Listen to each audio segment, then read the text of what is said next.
नमस्ते। मैं अभिनव light house souls से आपका स्वागत करता हूँ। आज मैं ये बुक पावर ऑफ नाउ है। पावर ऑफ नाउ इसका चैप्टर 8 है एनलाइटन रिलेशनशिप्स। इस पे मैं स्टार्ट कर रहा हूँ रीडिंग। ठीक है, जो भी मेरे लर्निंग्स है मैं इस बुक के पावर ऑफ नाउ के चैप्टर 8 में, तो जो भी जूम जूम में मेरे से जुड़े हैं और जो भी यूट्यूब लाइव से जुड़े हैं उन सबको बहुत बहुत नमस्ते। आपकी कोई भी क्वेरीज हो जूम में तो आप रेज हैंड कर दीजिए, या आपको जूम यूट्यूब लाइव पे अगर आप हैं तो आप कमेंट कर सकते हैं। तो मैं स्टार्ट करता हूँ। Just 1 minute.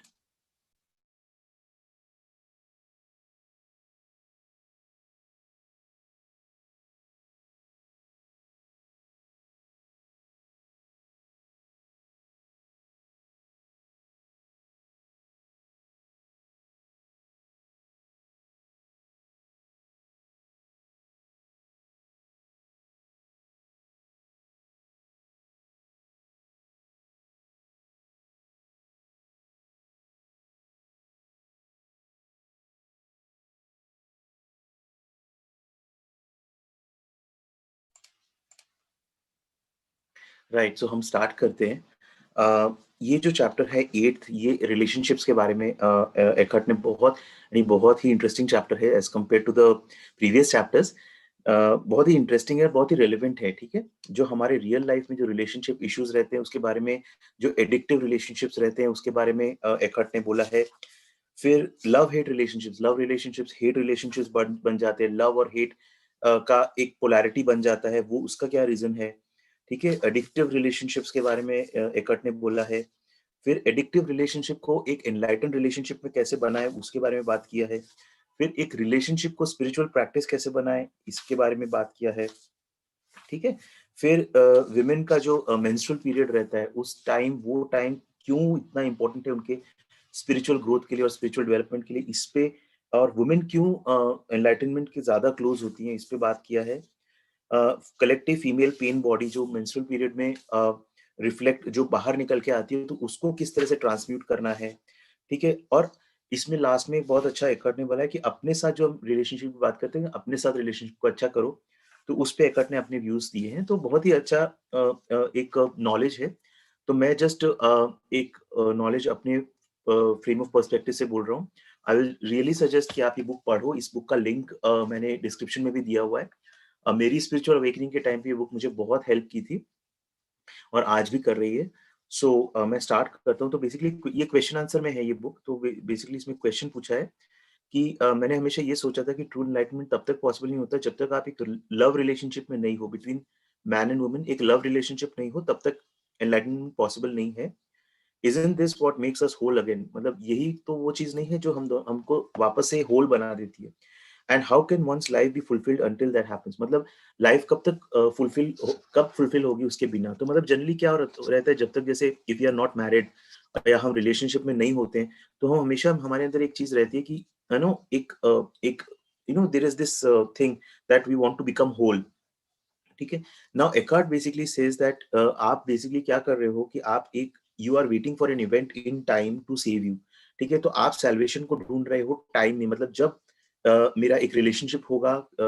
If you are a man you are looking for a woman, if you are a woman you are looking for a man to complete you. ठीक है, तो तब तक आप उसको बेसिकली आप अपने एनलाइटनमेंट को दूर भेज रहे हो, आप अपने एनलाइटनमेंट को एक टाइम में वेट कर रहे हो कि एक टाइम आएगा व्हेन इट विल हैपन। तो एकार्ट सबसे पहले बोलते हैं कि सबसे बड़ा एक्चुअली फंडामेंटल चीज समझने की ये है कि आपको टाइम में कभी भी एनलाइटमेंट नहीं मिल सकता। एनलाइटमेंट अगर आपको चाहिए तो एनलाइटमेंट नाउ में ही मिल सकता है, बिकॉज एक्चुअली नाउ ही एक मोमेंट है। जो टाइम हम सोचते हैं लीनियर टाइम, पास्ट और फ्यूचर, एक्चुअली वो एक इल्यूजन है। तो इसको एकार्ट बहुत अच्छे से हम लोग पिछले चैप्टर्स में बहुत अच्छे से समझ चुके हैं कि past and future are illusion. तो अगर हम फ्यूचर में वेट करते हैं टाइम के लिए कि कब मेरे को कोई रिलेशनशिप मिलेगी या कब मुझे कोई परफेक्ट गुरु मिलेगा तब मैं एनलाइटन होऊंगा, तो वो एनलाइटन कभी कभी नहीं हो सकता, बिकॉज फ्यूचर एक्चुअली एग्जिस्ट नहीं करता। आपके पास सिर्फ ये मोमेंट है, ये जो विंडो है। ठीक है, ये विंडो में ही आप एनलाइटनमेंट हो अपना कर सकते हो। ठीक है, अ, तो एकार्ट इसमें बहुत अच्छे से बोलते हैं। एक लाइन मैं बोल रहा हूँ कि there can be no salvation away from this moment, you are lonely and without a partner, enter now from there. ये जेन जेन जो है जेन में बहुत अच्छी सेइंग होती है, एंटर नाउ फ्रॉम देयर। अगर आप लोनली हो इस वक्त, आपको एक रिलेशनशिप चाहिए, आपको पार्टनर नहीं है आपकी लाइफ में, एंटर नाउ फ्रॉम देयर, मतलब उस एनलाइटनमेंट में इसी समय आप जाओ, ठीक है, from this state that you are in, इसी से आप एनलाइटनमेंट जाओ। आप रिलेशनशिप में हो इस समय, एंटर नाउ फ्रॉम देयर, मतलब उसी समय, यही समय है कि आप अपने अंदर जाओ और अपना एनलाइटनमेंट में जाओ, ठीक है। तो ये एकार्ट ने बोला है। फिर नेक्स्ट है लव हेट रिलेशनशिप्स। तो एकार्ट इसमें बोलते हैं कि जब तक आप पूरी तरह से कॉन्शियसनेस, आप पूरी तरह से कॉन्शियस नहीं हो जाते, unless and until you access the consciousness frequency of presence, all relationships, particularly intimate relationships, are deeply flawed। जो जब तक आप पूरी तरह से कॉन्शियस नहीं हो जाते, तो जो आपके सारे रिलेशनशिप्स रहते हैं वो डीपली फ्लॉड रहते हैं, ठीक है, फ्लॉड और डिसफंक्शनल रहते हैं, ठीक है। मतलब कैसा रहेगा कि आप अगर एक स्पेशली इंटीमेट रिलेशनशिप्स, जैसे husband wife, boyfriend girlfriend, love relation जिसमें इंटेंस लव रहता है, वो उतने ज्यादा डिसफंक्शनल रहते हैं, बिकॉज उन रिलेशनशिप्स में जो आपके अंदर का पेन होता है और आपके पार्टनर के अंदर का पेन होता है, वो बाहर आता है। तो वो जो लव रिलेशनशिप कुछ समय तक थी, वो अचानक से या ग्रेजुअली हेट हेट रिलेशनशिप में कन्वर्ट हो जाती है। तो वो लव और हेट की पोलैरिटी पे एक बता रहे हैं। देर दे में सिम शुरू में वो परफेक्ट रहेंगे जब आपको लगता है यू आर इन लव, ठीक है। वो जो इनिशियल, जैसे अगर आप शादी के बाद एक हनीमून फेज रहता है, ठीक है, एक हनीमून फेज रहता है, एक फर्स्ट ईयर ऑफ मैरिज रहता है, जहाँ पे you have, you both are in love एंड आप एक दूसरे के लिए बहुत सब कुछ करते हो। But invariably that apparent perfection gets disrupted as arguments, conflict, dissatisfaction, emotional or even physical violence occur with increasing frequency। जैसे जैसे टाइम बढ़ता रहता है, तो all these things start to happen, ठीक है। तो एकार्ट बोलते हैं it seems most love relations become love hate relationships before long, ठीक है। लव कैन देन, लव बन जाता है एक अटैक, होस्टिलिटी का feeling, complete withdrawal of affection, ठीक है, at the flick of the switch. और इसको नॉर्मल समझा जाता है हमारी सोसाइटी में, इसको एक नॉर्मल समझा जाता है कि पहले एक लव बहुत अच्छे से डीपली लव में रहेंगे, फिर वो लव हेट रिलेशनशिप में कन्वर्ट हो जाएगा, ठीक है। तो जिस तरह से हम हस्बैंड वाइफ के बारे में जोक्स करते हैं, there is this jokes that husband wife relationship में ऐसा हो जाता है, तो इसको बहुत नॉर्मल समझा जाता है। तो ये ऐसा क्यों होता है, लव रिलेशनशिप हेट में क्यों कन्वर्ट हो जाती है, ठीक है। तो एकार्ट बोलते हैं it is not uncommon for a couples to become addicted to दो साइकिल्स। तो एक्चुअली होता है कि जब ये इस फेज में कपल्स भी एडिक्ट हो जाते हैं इस साइकिल से, लव का साइकिल, देन हेट का साइकिल, देन वापस लव का साइकिल, एंड हेट का cycle, and this drama, they become addicted to this drama and that makes them feel alive, ठीक है। Eckhart बोलते हैं when the balance between positive negative polarities is lost and the negative destructive cycles occur with increasing frequency, which tends to happen sooner or later, then it will not be long before the relationship finally collapses।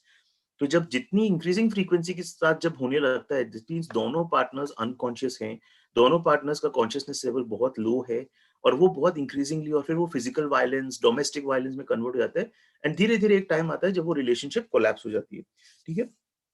तो Eckhart बोलते हैं कि एक तरह से हम इसको देखेंगे तो हम लोग सोचते हैं कि ये, अब इसमें क्या होता है, जो नेगेटिव साइकिल रहता है, जो नेगेटिव है, जैसे इमोशनल वायलेंस है, फिजिकल पेन है, डोमेस्टिक वायलेंस है, वो चीज बहुत साफ दिखती है, ठीक है। तो हम लोग सोचते हैं कि चलो अगर वो उस चीज को मैं अपने रिलेशनशिप से निकाल देता हूँ तो मेरी रिलेशनशिप अच्छी हो जाएगी। लेकिन यहाँ पे एकार्ट बहुत अच्छे से ब्यूटीफुली एक चीज समझाते हैं कि लव और हेट दोनों ही उस एडिक्शन का पार्ट है। मतलब आप ऐसा नहीं कर सकते कि उस लव को, उस हेट को निकाल दो और लव रिलेशनशिप बनी रहे, बिकॉज एक्चुअली जो रिलेशनशिप बनी है उसका फाउंडेशन ही एडिक्शन है। उसका फाउंडेशन एक्चुअली लव नहीं है, उसका फाउंडेशन एक्चुअली ईगो का जो इनकम्प्लीटनेस है या जो लैक है, ईगो उसको कंप्लीट करना चाहती है थ्रू द अदर पार्टनर, ठीक है। तो वो क्या होता है, ईगो थोड़ी देर तक, जब आपको नया पार्टनर मिलता है तो आप सब लाइफ के और चीजों में अपना ध्यान खत्म करके आप उस पर्टिकुलर पर्सन में अपना कंप्लीटनेस ढूंढते हो, और फिर वो जब नहीं होने लगता है, जब एक टाइम के बाद वो आपको वो भी चीज कंप्लीट नहीं देती है, तब आप फिर then all these things start. So important thing to understand is that ये जो रोमांटिक रिलेशनशिप्स रहते हैं जिसमें लव और हेट रहते हैं, तो इसमें से हेट कंपोनेंट को आप बाहर नहीं निकाल सकते हो। आपको इसका मीनिंग एक्चुअली समझना पड़ेगा कि deeper meaning in in relationships का, ईगो ड्रिवन रिलेशनशिप्स का डीपर मीनिंग क्या है। और जब आप डीपर मीनिंग समझ जाओगे तब आपको समझ में आएगा कि जितना हम कॉन्शियस रह सकते हैं उतना ही हम ये जो पेन क्रिएट करते हैं अपने लिए और हमारे पार्टनर के लिए, उस पेन पे अपना लाइट शाइन कर सकते हैं और उससे बाहर आ सकते हैं, ठीक है। इंपॉर्टेंट थिंग मैं ये समझा रहा हूँ, उस पेन रिलेशनशिप में रह के आप चाहे आप सोचो कि मैं उसी कॉन्शियसनेस के साथ में उस रिलेशनशिप को चेंज कर दूं तो वो पॉसिबल नहीं है, ठीक है। अच्छा, इसमें एकार्ड बोलते हैं you become addicted to the other person, एक ड्रग की तरह अदर पर्सन जो है, रिलेशनशिप जो एडिक्टिव रिलेशनशिप रहती है उसमें दूसरा पर्सन एक ड्रग की तरह काम करता है। जब तक ड्रग अवेलेबल, देखिए ड्रग्स एडिक्शन का क्या रूल रहता है, जब तक वो ड्रग अवेलेबल है, जब तक अ, है तब तक वो आप you are on a high, ठीक है। और जब वो एक टाइम आता है जब वो ड्रग भी काम करना बंद कर देती है, मतलब आप उस ड्रग को खाओगे तो भी एक्चुअली आपको कोई, यू डोंट बिकम हाई। तो वैसे ही रिलेशनशिप में भी होता है। शुरू में रिलेशनशिप में that other person makes you complete, it's like you are on a high, you know, and एक टाइम के बाद जैसे जैसे रिलेशनशिप आगे बढ़ती है, then the presence of that other person also doesn't make you high. तो फिर वो जो ईगो का जो डिसफंक्शन है वो सब बाहर निकल के आने लगता है, ठीक है। और फिर होता है ब्लेम, रिजेंटमेंट, एंगर उस दूसरे पर्सन के प्रति। और क्या होता है, ईगो अपना डिसफंक्शन उस अदर पर्सन पे इंपोज करने लगता है, ठीक है। वो मेरा, जैसे मेरे रिलेशनशिप मेरा खुद का डिसफंक्शन है जो मैं impose, I impose it that my wife is causing this problem, but actually, and उसमें क्या होता है, when I am doing this, then my wife's pain body also awakens and she also, you know, does the same thing. तो इस तरह से dysfunctions हो जाते हैं relationships में, ठीक है। एकार्ट बोलते हैं कि if the other person does leave you, हाँ, और actually क्या होता है, you are on a high when the drug is available, but even the possibility or the thought, सिर्फ ये थॉट या ये पॉसिबिलिटी दैट वो पर्सन नहीं रहेगा आपकी लाइफ में, या वो पर्सन किसी और से अट्रैक्ट हो रहा है, ठीक है, तो that leads inside you to jealousy, possessiveness, manipulation का अटेम्प्ट करना, इमोशनल ब्लैकमेलिंग, ब्लेमिंग, अक्यूजिंग, ठीक है। ये सारे ईगो के मैनिफेस्टेशंस हैं, ठीक है। इफ द अदर पर्सन, और भगवान न करे अगर अदर पर्सन जो हुआ है वो आपको छोड़ के चले जाए, देन दिस गिव्स राइज, तो देन ईगो का पूरा पूरा पेन, ये पेन बॉडी पूरी बाहर निकल के आ जाती है। या तो बहुत सारी बहुत ज्यादा हॉस्टिलिटी होती है, जैसे आप डिवोर्सेस में देखोगे, तो बहुत दोनों कपल्स के बीच में बहुत ज्यादा हॉस्टिलिटी रह जाती है, ठीक है। या बहुत प्रोफाउंड ग्रीफ, कि मतलब कोई पर्सन चला गया तो कितने साल सिर्फ बिकॉज वो पर्सन चला गया तो उसके गम में पूरी पूरी लाइफ खराब कर देते हैं लोग, ठीक है। तो एक्चुअली एकार्ट बोलते हैं कि एक्चुअली ये लव नहीं है, this is not love, this is actually an addiction, ठीक है। तो हमको इसको पहले समझना पड़ेगा। देन एक्चुअली रूट कॉज क्या है इस एडिक्शन का, तो एकार्ट को क्वेश्चन जिसने पूछा था उसने पूछा why should we become addicted, हम क्यों दूसरे पर्सन के प्रति एडिक्टेड हो जाते हैं। तो एकार्ट बोलते हैं the reason why romantic love relation is so intense and universally sought after, romantic love relationships क्यों इतना सॉट आफ्टर है, हर कोई प्यार के पीछे क्यों भागता है, इज बिकॉज वो आपको आपके खुद के जो फियर है, आपका खुद का नीड है, लैक कंप्लीटनेस, आप अपने आप को जो कंप्लीट नहीं फील करते हो अपने अंदर, डीप विद इन, आपके अंदर जो अनकंप्लीटनेस आप फील करते हो, डर फील करते हो, नीड फील करते हो कि कोई दूसरा हो जो मुझे सपोर्ट करे, ये एक मोमेंटली कुछ टाइम के लिए उस नीड को कवर अप कर देता है, ठीक है। तो इसके बेसिकली दो डायमेंशंस हैं, इस एडिक्शन के दो डायमेंशन है, एक तो फिजिकल लेवल पे डायमेंशन है, एक साइकोलॉजिकल लेवल पे डायमेंशन है। तो फिजिकल लेवल पे क्या डायमेंशन है, that on the physical level you are obviously not whole. देखिए फिजिकल जो इस फॉर्म लेवल पे एक मैन और एक वुमेन कंप्लीट नहीं होते, वो वन हाफ रहते हैं, ठीक है। You are either a man और a women which is to say one half of the whole, मतलब आप पूरे होल का आधा ही रहते हो। इस लेवल पे वो जो लॉन्गिंग रहती है होल होने की, देखिए डीप डीप हमारी एक डीप नीडेड लॉन्गिंग ये है कि हम होल हो जाएं, ठीक है, हम इनकम्प्लीट हैं, ठीक है। तो वो जो डीप नीडेड लॉन्गिंग है that manifests as male female attraction, ठीक है, man's need for a woman, women's need for a man, it is almost an irresistible urge to for union with the opposite energy polarity। जैसे यिन यांग है, ठीक है, masculine feminine energy है, तो वो दोनों एनर्जीज एक दूसरे के साथ में यूनियन करना चाहती है so that they both can feel complete. तो आप कितने भी एनलाइटेंड लेवल पे हो गए, आपका कॉन्शियसनेस कितना भी इंक्रीज हो गया, फॉर्म के लेवल पे अगर आप हो, जब तक आप इस यूनिवर्स में इस अर्थ पे फॉर्म के लेवल पे हो, आप या तो मैन हो या वुमेन हो, तो वो एक मेल फीमेल अट्रैक्शन वाली चीज रहेगी, ठीक है। अब इसमें आप आगे बात करेंगे कि एक्चुअली जितना आप कॉन्शियस होते हो तो डिफरेंस क्या आता है इस अट्रैक्शन में, ठीक है ना। Root of this physical urge is a spiritual longing for an end of duality, duality जो है, ठीक है, जो हम ड्युअलिटी में रहते हैं उस ड्युअलिटी को एंड करना है, return to a state of wholeness. And sexual union जो है, सेक्सुअल यूनियन या सेक्सुअल इंटरकोर्स है, that is set, that Eckhart says is the closest you can get to this state on a physical level. तो हम sex को क्यों इतना important समझते हैं? बिकॉज ये एक ऐसी स्टेट रहती है जहां that's the nearest state where वो for those few seconds where the state of orgasm, where both the people actually come together. They are just come together. There is no thought, there is nothing, and there is wholeness. ठीक है? But actually क्या है? Sexual union is no more than a fleeting glimpse of wholeness. मतलब वो कितना कुछ seconds के लिए रहता है, वो एक fleeting glimpse देता है wholeness का, ठीक है, यूनियन का, ब्लेस का, ठीक है। और उसके बाद कहते हैं जैसे as long as it is unconsciously sought, ठीक है, as a means of salvation you are seeking the end of duality on the level of form. जब तक आप रिलेशनशिप को या सेक्स को आप एक तरह से यूनियन होलनेस का एक करने का ट्राई करते हो, तो वो फॉर्म के लेवल पे आप कितना भी ट्राई करो, वो फॉर्म के लेवल पे आप नहीं कर पाओगे। आपको एक फ्लीटिंग ग्लिम्स मिल जाएगा सेक्स के टाइम पे या एक रिलेशनशिप के टाइम पे। एक रिलेशनशिप में जब अच्छा फेस चल रहा है तो आपको एक डीप लव के फेस में जब आप हो तो आपको एक फ्लीटिंग ग्लिम्स मिलेगा उस यूनियन का, लेकिन फॉर्म के लेवल पे वो सस्टेन नहीं हो सकता है, बिकॉज वो actually form is an illusion, ठीक है। तो आपको tantalizing glimpse, you are given a tantalizing glimpse of heaven, but you are not allowed to dwell there and you find yourself again in a separate body. मतलब वापस आप अपने को एक सेपरेट बॉडी में फील करते हो। साइकोलॉजिकल लेवल पे एक्चुअली, तो ये तो फिजिकल लेवल की बात होगी। साइकोलॉजिकल लेवल पे ये एडिक्शन किस तरह से होता है कि हमारे अंदर जो लैक और इनकम्प्लीटनेस है, दैट इज एक्चुअली, हम जब तक अपने माइंड के साथ आइडेंटिफाई होते हैं तब तक हम एक externally derived sense of self, मतलब मैं अपना आइडेंटिटी कैसे मानता हूँ, मैं अपना आइडेंटिटी, मेरा जो भी पोजेशंस है, मेरा जो भी सोशल स्टेटस मैंने बनाया है, जो भी मैंने लेवल पे आ गया हूँ, जो भी मेरा पैसा है, उससे मैं अपने आप को आइडेंटिफाई करता हूँ। तो रिलेशनशिप में क्या होता है कि फॉर अ ब्रीफ मोमेंट मैं अभी तक तो इन सब चीजों से आइडेंटिफाई, अपनी डिग्री से आइडेंटिफाई करता हूँ कि मैं सो एंड सो में इंजीनियर हूँ या डॉक्टर हूँ, उससे आइडेंटिफाई करता हूँ।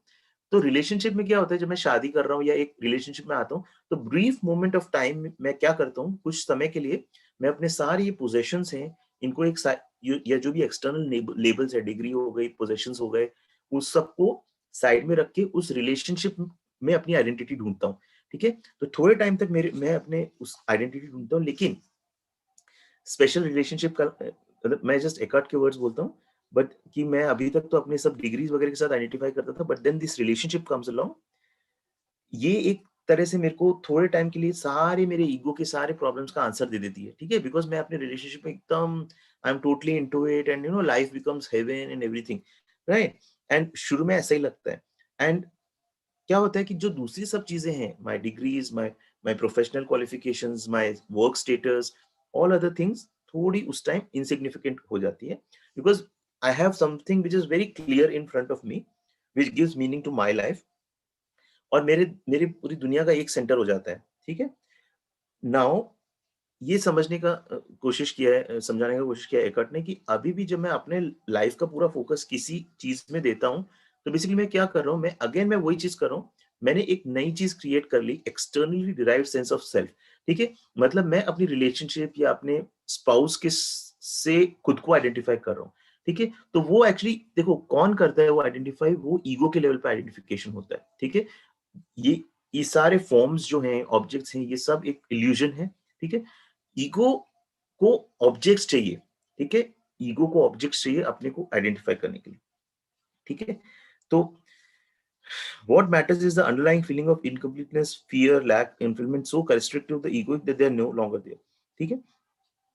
हाँ, सो बेसिकली एकार्ट बोलते हैं कि जो अगर रिलेशनशिप ही है, आप लव रिलेशनशिप में हो, आपको अपना नीड एक पार्टनर में आपको फुलफिल हो रहा है, आपको एक आइडेंटिटी मिल रही है उस पार्टनर में, लेकिन कहीं ना कहीं जो आपका फियर है, लैक है, इनकम्प्लीटनेस है, वो कहीं ना कहीं अंदर है। रिलेशनशिप में होने की वजह से वो सिर्फ कवर अप हो गया है, बिकॉज कभी ना कभी वो बाहर निकल के आएगा ही, ठीक है। इसलिए जरूरी है कि हम रिलेशनशिप में रहते हैं, रिलेशनशिप में रहते हुए हमको अपना इनर वर्क करना है, ताकि हमारे ये जो भी सारे चीजें हैं हमारे अंदर, हमारे जैसे जेलेसी है, पोजेसिवनेस है, ये जो सारे हमारे वासनाएं, क्रेविंग्स, डिजायर्स हैं, इनको हम क्लीन करते रहें, ठीक है। अदरवाइज क्या होगा, वही रिलेशनशिप थोड़े टाइम बाद वो सारी ये सब जो डिसफंक्शन है ऊपर निकल के आएंगे, और हम उसको उस सामने वाले पर्सन पे इम्पोज करेंगे, जबकि एक्चुअली वो सामने वाले पर्सन की गलती नहीं है, सब कुछ मेरे अंदर ही था जो अभी तक उस एपरेंट लव से ढका हुआ था, वो एक धीरे धीरे सब वो थोड़ा डिसॉल्व हो गया और वो सब वापस निकल के आ गया, सारे डिस्फंक्शन। ठीक है। तो एकार्ट बोलते हैं, अगर बहुत इंपॉर्टेंट पॉइंट है, ये आप अपनी लाइफ में एक्सपीरियंस करो और रिफ्लेक्ट करो अपनी लाइफ में कि अगर आपकी रिलेशनशिप में लव और हेट बार बार आ रहे हैं, पहले लव आता है, फिर हेट आता है, फिर लव होता है, फिर वापस हेट, ठीक है, ये सारी चीजें आती हैं, तो आप ये समझ लो कि आप एक्चुअली लव में नहीं हो, you are not in love, it is, you are confusing ego attachment and addictive clinging. मतलब ये एक्चुअली एक एडिक्शन में हो आप लव में नहीं हो। बिकॉज अगर आप लव, बिकॉज लव में कोई ऑपोजिट नहीं होता, और ऑपोजिट क्या होता है, इन सब लेवल्स पे होता है। ठीक है। You cannot love your partner one moment and attack him or her the next. True love has no opposite. If your love has an opposite, then it is not love, but a strong ego need for a more complete and deeper sense of self, a need that the other person temporarily meets। ठीक है। Actually वो फिर love नहीं है, वो एक actually ego की need है कंप्लीट होने की। ठीक है। और उस नीड को थोड़ी देर तक आपका पार्टनर मीट करता है, बहुत देर तक वो नहीं कर पाता है, बिकॉज ईगो इतना स्ट्रांग है, जो डिजायर्स, जो क्रीविंग्स इतने स्ट्रांग है कि एक टाइम के बाद वो निकल के आते हैं बाहर। ठीक है। ओके। फिर एकार्ट बोलते हैं कि एक टाइम के बाद आपका पार्टनर भी स्टार्ट करता है बिहेव करना in ways that fail to meet your needs, मतलब और दोज ऑफ योर ईगो। देखो, आपका ईगो ट्राई सोचता है कि एक रेलवे ट्रैक की तरह हर कोई चले, मतलब जैसे हर कोई एक रेलवे ट्रैक पे चलना चाहिए। ठीक है। मेरा जो मेरे हिसाब से हर कोई चलना चाहिए। तो एक टाइम आता है जब आपका पार्टनर तो शुरू में तो बहुत आपके हिसाब से चलता है, उसके बाद वो थोड़ा अपने हिसाब से चलने लगता है। और वहां पे क्या होता है, आपके अंदर का जो ईगो में जो भी आपका फियर है, ठीक है, फियर है, लैक ऑफ कंप्लीटनेस है, वो सब निकल के बाहर आता है, because your partner behaves in ways that you don't want him to behave. ठीक है। तो then the feelings of fear, pain and lack that are intrinsic part of egoic consciousness, which have been held up by the love relationship, now resurface। ठीक है। जब इस like drug जब तक available थी तब तक you are on a high, but now there is a time when the drug, अब वो टाइम आ गया है जब वो ड्रग काम नहीं कर रही है, जब वो पेनफुल फीलिंग्स आपके अंदर से वापस अपीयर करते हैं, तो आप उसको अपने पार्टनर में परसीव करते हो कि आपका पार्टनर कॉज है उन फीलिंग्स का। ठीक है। आप अपने सारा you project them your feelings outward and attack the other person with all the violence that is part of your pain. आपका खुद का पेन है जो आप उसमें प्रोजेक्ट कर रहे हो, आप उसी को अटैक, और उसको आप अटैक करते हो। और एक्चुअली क्या होता है, ऐसा अटैक करने से वो पार्टनर जो है, सामने जो पार्टनर है, thank you Dhanashree ji for joining, वो जो पार्टनर है, सामने वाला पार्टनर है, वो पार्टनर का खुद का पेन बाहर आता है और वो आपके अटैक को काउंटर कर लेता है। ठीक है। मतलब आपके अंदर का पेन था जो आपने उस पार्टनर पे इम्पोज किया, वो पार्टनर जो है उसके खुद का, और इसको करने से आप उसके खुद का पेन बाहर आ गया और वो आपको अटैक करेगा। ठीक है। इस पॉइंट पे एकार्ट बोलते हैं, आपका जो ईगो है, ठीक है, वो स्टिल अनकॉन्शियस है। वो ईगो क्या चाहता है कि मैं अगर अपने पार्टनर को अटैक करूं, वायलेंस करूं, उसको मैनिपुलेट करूं, ठीक है, इसको दबाऊं, उसको प्रेशराइज करूं, तो मेरे इन सारे अटेम्प्ट से ईगो ये सोचता है कि that will be a punishment to induce your partner to change their behaviour so that it can use them again as a cover up for your pain. मतलब हम, मतलब जो एक पार्टनर अपना ईगो, अपना पेन जब उसका ऊपर आता है, तो वो दूसरे पे उसको प्रोजेक्ट करके इम्पोज करता है, और वो ये सोचता है कि ये जो सहारा जो इम्पोज कर रहा है, that acts as a punishment so that जो दूसरा पार्टनर है वो दब जाए, मतलब वो अगेन आप अपने ईगो के लिए उसको यूज करो। ठीक है। तो इस बहुत इंपॉर्टेंट चीज है, अभी सुनिए, दैट जो एकार्ट बोलते हैं, every addiction arises from an unconscious refusal to face and move through your own pain. कोई भी एडिक्शन हो, अल्कोहल हो, स्मोकिंग हो, ड्रग्स हो, रिलेशनशिप्स का जो एडिक्शन है, बेसिकली वो एडिक्शन है कि आप अपने पेन को देखते नहीं हो। ठीक है। आप अपने पेन को देखने के लिए तैयार नहीं हो, आप अपने पेन से दूर भागते हो, इसलिए आप उसको कवर अप करना चाहते हो किसी तरह से। तो मैक्सिमम रिलेशनशिप्स इसी फाउंडेशन पे काम करती है कि मेरा कुछ पेन है, मैं रिलेशनशिप से ट्राई करता हूँ उसको कवर करने का, लेकिन वो ज्यादा देर तक कवर होता नहीं है। Right. You are using something or somebody to cover up your pain. That is why after the initial euphoria, initial वो जो सब आप हाई होता है, वो जब चला जाता है, देव उसके बाद बहुत सारी हैप्पीनेस में, सॉरी, रिलेशनशिप में अनहैप्पीनेस आने लगती है। इंपॉर्टेंट थिंग है, रिलेशनशिप, इंटीमेट रिलेशनशिप जो रहती है, ठीक है, वो पेन कॉज नहीं करती है। एक्चुअली इंटीमेट रिलेशनशिप्स होती है, वो आपके अंदर का पेन जो है उसको बाहर लेके आती है। ये मैं वापस से रिपीट करता हूँ, ये बहुत इंपॉर्टेंट चीज है। हम सोचते हैं कि डिस्फंक्शनल रिलेशनशिप्स है वो कॉज, वो आपको पेन क्रिएट करती है आपकी लाइफ में। ठीक है, जैसे कोई हस्बैंड वाइफ है एंड हस्बैंड बहुत ही मतलब अब्यूजिव हस्बैंड है, तो वाइफ को लग सकता है कि ये हस्बैंड और ये रिलेशनशिप जो मैंने एंटर किया, इसने मेरे लिए पेन क्रिएट किया। कि एक्चुअली ऐसा नहीं है। वो रिलेशनशिप एक्चुअली आपके अंदर का पेन निकाल के आ रही है। ठीक है, तो other person who is abusive is actually a mirror to your pain which you have inside। ठीक है, तो ये बहुत डीप है। इसको थोड़ा रिफ्लेक्ट करना करना पड़ेगा समझने के लिए। अच्छा, इसमें एकार्ट बोलते हैं कि हर कोई चाह रहा है पेन प्रेजेंट मोमेंट से एस्केप करना। बिकॉज देखिए, ये जस्ट एक जनरल स्टेटमेंट जो एकार्ट दे रहे हैं, हर कोई, हम लोग क्यों पास्ट और फ्यूचर में चले जाते हैं? अगर स्ट्रेसफुल डे रहता है, ठीक है, तो हम लोग क्यों घर आके खूब सारा कुछ चिप्स विप्स खा रहे हैं, ठीक है, या फिर टीवी के सामने बैठ जाते हैं, टीवी के सामने 2 घंटा बैठ गए। बिकॉज बेसिकली हम अपने पेन के साथ बैठना नहीं चाहते।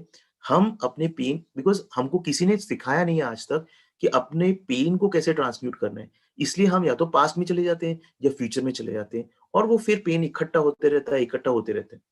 और जब हम पास्ट और फ्यूचर में जाते हैं, तो हम अपने लिए और पेन क्रिएट करते हैं। ठीक है, तो एकार्ट बोलते हैं कि जब आप उस पेन के साथ बैठोगे और आप एक प्रेजेंस में बैठोगे, तो automatically then you start dissolving this pain. But वो बैठना कोई नहीं चाहता अपने पेन के साथ, कोई अपने पेन को देखना नहीं चाहता है। ठीक है, तो अभी नेक्स्ट है okay, avoidance of relationships is an attempt. अच्छा, कुछ लोग क्या करते हैं, उल्टा चीज करते हैं। कुछ लोग क्या करते हैं, अपने पेन को अवॉइड करने का ट्राई करते हैं। ठीक है, कि अ, म- मतलब रिलेशनशिप्स को अवॉइड करने का ट्राई करते हैं, क्योंकि मेरे को रिलेशनशिप में एंटर ही नहीं करना। ठीक है, या तो उनका पास्ट एक्सपीरियंस रहता है पुअर रिलेशनशिप्स का, या उन्होंने लाइफ में अपने देखा होता है, या तो बचपन में फादर मदर के बीच में रिलेशनशिप्स डिसफंक्शनल देखे रहते हैं, तो वो उसको अवॉइड करना था। तो अवॉइडेंस भी सॉल्यूशन नहीं है, एकार्ट बोलते हैं। पेन तो आपके अंदर जो है वो है। ठीक है, एकार्ट बहुत अच्छी चीज बोलते हैं, 3 failed relationships in 3 years is more likely। अगर 3 साल में आपके 3 failed relationships हो, उससे आपको ज्यादा चांस रहता है अवेकनिंग का, एज कंपेयर टू कि आप एक किसी डेजर्ट आइलैंड में चले जाओ या अपना दरवाजा बंद करके बैठ जाओ। ठीक है, हाँ, बट एक और चीज एकार्ट बोलते हैं, अगर आप अपनी अलोफनेस या लोननेस में भी इंटेंस प्रेजेंस ला सकते हो, तो भी इट विल वर्क। ठीक है, तो ये रिलेशनशिप्स का एक्चुअल डीपर पर्पस रहता है कि एक तो हमारे कार्मिक अकाउंट्स रहते हैं, जो लोगों से हमारे कार्मिक अकाउंट्स रहते हैं वो सेटल करने के लिए। देन कई बार जो सामने वाला जो पर्सन रहता है, वो एक्चुअली मिरर करता है हमारे खुद के पेन को। तो रिलेशनशिप्स का एक्चुअली पर्पस ये रहता है कि हमारा खुद का पेन बाहर आए और हम उसको हील करें। ठीक है, लेकिन प्रॉब्लम क्या होती है, हम बहुत ज्यादा फोकस्ड हो जाते हैं। हम अपने जो भी पेन का कॉज उस सामने वाले पर्सन पे डालने में हम बहुत ज्यादा फोकस हो जाते हैं, तो हम पर्पस भूल जाते हैं कि ये रिलेशनशिप का पर्पस क्या है।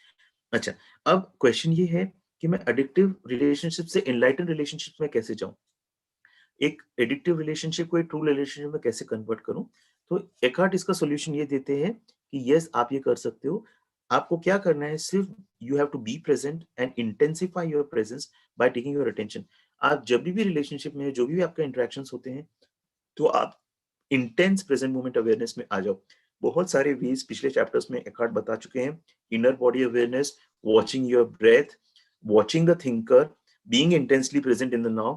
ये बहुत सारे वेज हैं। साइलेंस, ठीक है, साइलेंस, स्पेस, हाँ, ये सारे एकार्ट ने पीछे पोर्टल्स इनटू द अनमैनिफेस्टेड, वो आप पिछला चैप्टर 7 एक उसके लिए समझ सकते हो।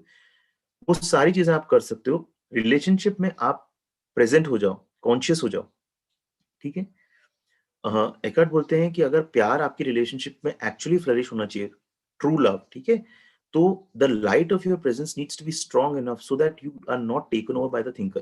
देखिए, जब रिलेशनशिप में कभी ना कभी एक टाइम आता है जब आपकी पेन बॉडी एक्टिवेट होती है। ठीक है, पेन जो हम कैरी कर रहे हैं अपने अंदर, वो एक्टिवेट होता है, वो सरफेस पे आता है। तो उसमें उस समय आपका लव तभी टिकेगा, तभी स्ट्रांग रहेगा, जब आपके अंदर की जो लाइट है, कॉन्शियसनेस है, आपका जो टॉर्च है, वो इतना स्ट्रांग हो so that you are not taken over. वरना वो क्या, वो फ्लड की तरह, अदरवाइज जो माइंड के पैटर्न्स हैं वो पूरी तरह से फ्लड की तरह आपको पूरा लेके बहा देंगे और आप वापस उसी पैटर्न में चले जाओगे, ब्लेम, एंगर, रिजेंटमेंट, इन सब पैटर्न्स में फंस जाओगे, ठीक है। सो इसलिए बहुत जरूरी है कि हम अपना इनर वर्क करें, अपना ज्यादा से ज्यादा अपना कॉन्शियसनेस, अपनी लाइट है उसको हाई करें, ताकि जब ऐसे सिचुएशंस आए, और जो कि आएंगे, हर रिलेशनशिप में आते हैं, तो आप उस फेज से निकलो, और आप उस फेज को अपनी लाइट से, उस डार्कनेस को अपनी लाइट से ट्रांसम्यूट कर सको, ठीक है। द ग्रेटेस्ट एकार्ट बोलते हैं कि ओके, अगर आपको अपनी पार्टनरशिप को, अपनी रिलेशनशिप को इंप्रूव करना है, तो एकार्ट बोलते हैं greatest catalyst is complete acceptance of your partner who he is.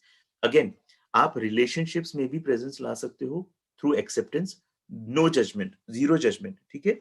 आप कोई भी, आपका पार्टनर जो भी करे उसको आप जज मत करो, कंप्लीटली एक्सेप्ट करो, उस पर्सन को कंप्लीटली एक्सेप्ट करो। और एक बार आप जब ये करते हो तो सारे माइंड गेम, सारी एडिक्टिव क्लिंगिंग सब ओवर हो जाती है। बट ये एक लाइफ टाइम की प्रैक्टिस है, ऐसा नहीं है कि ये आज मैं करना चाहूँ। इसमें आप जितना फेल होते हो उतना अच्छा है, आप जितना आगे बढ़ते हो, कुछ ना कुछ आप आगे बढ़ते हो, जितना आप अपना कॉन्शियस प्रेजेंस लाते हो। देखिए, माइंड का पावर इतना है कि वो वापस वापस आपको लेके आएगा, ठीक है, आपको उन पैटर्न्स में डालेगा। बट वही आपकी स्पिरिचुअल प्रैक्टिस है, ठीक है। अच्छा, अगर अच्छा, एक और चीज बोल रहे हैं इसमें कि जब, अच्छा, आपकी रिलेशनशिप डिसफंक्शनल है, तभी भी, अगर एडिक्टिव रिलेशनशिप है, तभी भी देयर आर मोमेंट्स, ऐसे मोमेंट्स रहते हैं जब कि आपका जो रियल लव शाइन्स थ्रू। तो ये एक्चुअली तब होता है जब आपके और आपके पार्टनर के जो पेन बॉडी है वो सबसाइड कर जाता है, या पूरा पूरा डोरमेंट स्टेट में चला जाता है, ठीक है। नाउ ये कब कब होता है? एक तो फिजिकल इंटीमेसी, सेक्सुअल इंटरकोर्स के टाइम पे हो सकता है, या अगर आप you both are witnessing the miracle of child birth, अगर आप दोनों का कोई बेबी होने वाला है, तो एक उस सेंस में आपका दोनों का पेन बॉडी पीछे चले जाता है, और आप इंटेंसली प्रेजेंट हो जाते हो, और आप वेट कर रहे होते हो नए चाइल्ड के लिए। या फिर डेथ, डेथ, अगर किसी लव्ड वन की डेथ हो जाए, या आप दोनों में से कोई एक बहुत ज्यादा बीमार पड़ जाए, तब आप, क्या होता है, कुछ टाइम के लिए वो पेन बॉडी, वो माइंड के पैटर्न साइड में चले जाते हैं। माइंड एक्चुअली उस टाइम पे, क्या, माइंड पीछे चले जाता है, माइंड, क्योंकि सारा इश्यू जो है वो पूरा माइंड का है, माइंड के पैटर्न्स का है। तो जब माइंड पीछे चले जाता है, तब आप एक्सपीरियंस कर सकते हो वो ट्रू लव आप दोनों के बीच में, वो आप एक्सपीरियंस कर सकते हो। लेकिन फिर वापस, जब ये सिचुएशन वापस चेंज होती है, वापस रूटीन लाइफ आती है, तो again the pain body comes, ठीक है। नाउ रिलेशनशिप को स्पिरिचुअल प्रैक्टिस कैसे बनाएं, इस पे एकार्ट बोलते हैं। देखिए, कोई भी रिलेशनशिप में क्राइसिस है, या डिसफंक्शनल रिलेशनशिप है, एडिक्टिव रिलेशनशिप है, उसको आपको एक अपॉर्चुनिटी की तरह ट्रीट ट्रीट करना है, ठीक है। जब एकार्ट बोलते हैं, if relationships energize and magnify egoic mind patterns and activate the pain body as they do at this time, why not accept the fact rather than try to escape from it? जब आपको पता चल जाता है, देखिए, जब तक आपको ये नॉलेज नहीं है कि मेरे रिलेशनशिप पे पेन क्यों है, बार बार रिलेशनशिप का पेन क्यों आ जाता है मेरे रिलेशनशिप में, तब तक तो ठीक है, जब तक आप इग्नोरेंस में हो तब तक कुछ प्रॉब्लम नहीं है, आप वही पैटर्न्स को अंडरगो करते रहते हो। लेकिन जैसे जैसे आपका अवेयरनेस बढ़ने लगता है, ठीक है, फॉर एग्जाम्पल, आप ये वीडियो अभी देख रहे हो, आप ये नॉलेज अभी सुन रहे हो, एकार्ट का नॉलेज ये सुन रहे हो, एक बार जब आपको ये चीज पता चल जाता है, उसके बाद आप उसको एक्सेप्ट क्यों नहीं कर लेते? तब उससे भागने की जरूरत नहीं है।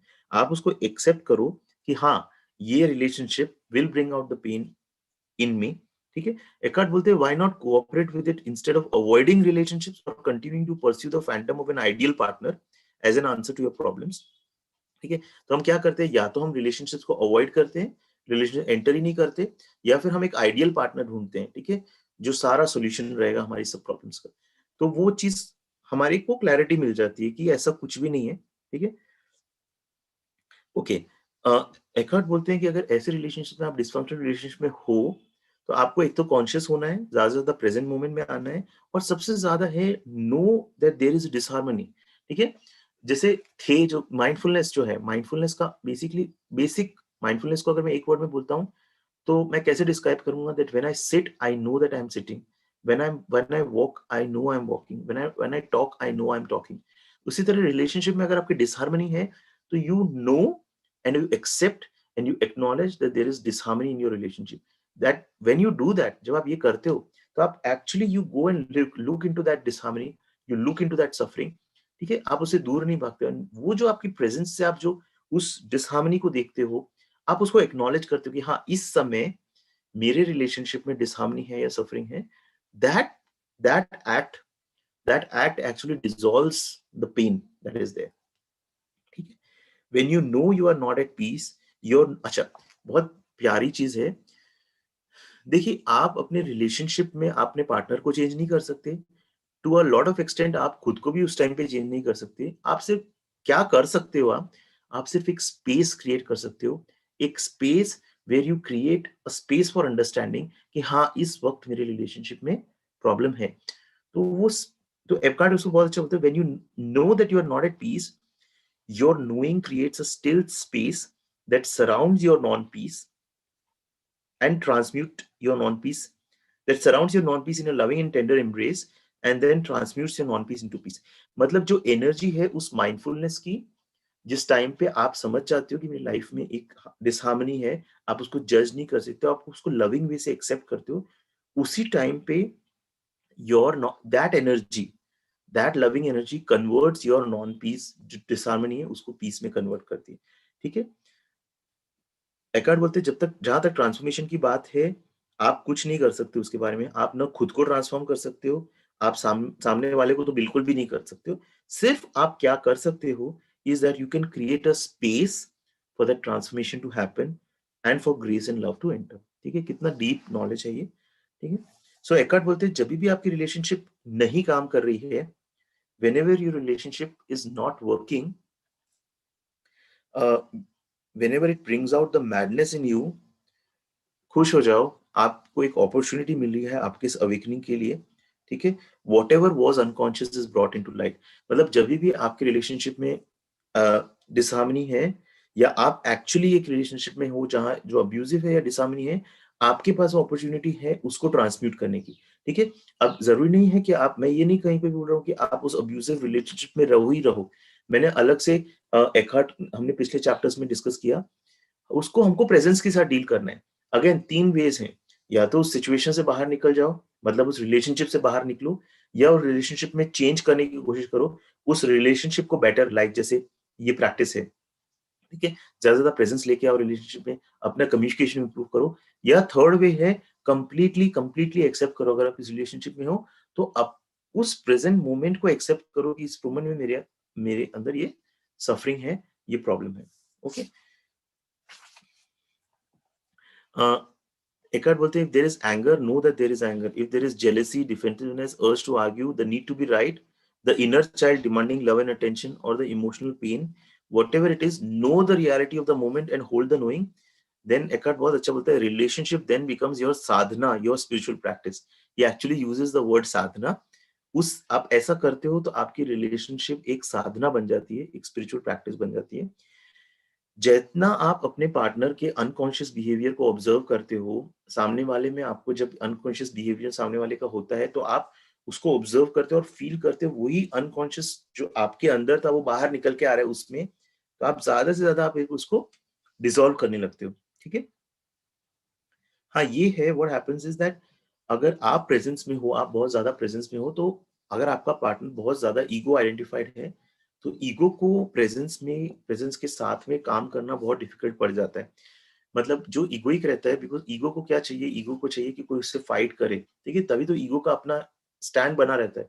यहाँ पे आप फाइट नहीं करते हो, आप सिर्फ उसको ऑब्जर्व करते हो, तो ईगो को उसका खाना नहीं मिलता, तो that relationship then can create a problem in the sense कि बहुत ज्यादा अगर ऐसा है तो वो रिलेशनशिप टूट भी सकती है। इस पे एकार्ट आगे बताते हैं।